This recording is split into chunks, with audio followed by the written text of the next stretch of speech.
Evening দিদি, good evening. কেমন আছেন? খুব ভালো। চলে এলাম আবারও আপনার দোকানে। হ্যাঁ। তো আমি একটাই আজকে আমার এই শর্টে আমি একটাই প্রশ্ন করতে চাই আপনাকে, যে আপনার এই চায়ের দোকানটা বাদে কি আরো কোনো প্যাশন আছে, না এটাই আপনার সব? দেখো, প্যাশন বলতে আপাতত তো এখন ধ্যান জ্ঞান হয়ে গেছে আমার এই বিজনেসটা। এটা ইন্টারন্যাশনাল ব্র্যান্ড বানানোর ইচ্ছা আছে।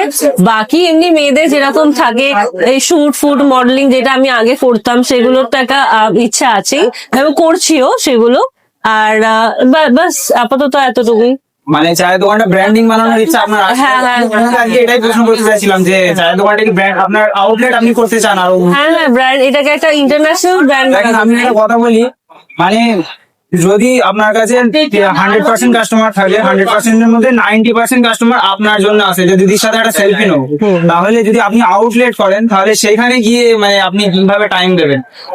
দেখো, পয়েন্টটা হচ্ছে যে প্রথমের দিকে এরকম একটা ব্যাপার ছিল কি মানুষজন আসতো একটা সেলফি বা এরকম, কিন্তু এখন লোকজন এই যে আমি প্রোভাইড করছি স্ন্যাক্স গুলো, চা গুলো, যেহেতু কোয়ালিটি ভালো, সেজন্য আমি না থাকলে ব্যবসা হবে না, এরকম ব্যাপারটা ভুল। ব্যাপার নয়, কিন্তু সময় দিতে গেলে সব জায়গায় হালকা করে আমাকে যেতে হবে, কিছু দিন আমি একটা শিডিউল করে নিয়ে সেভাবে। সাপ্লাই করে আপনি যেতে হবে। হ্যাঁ, ঠিক আছে, থ্যাংক ইউ। Thank you.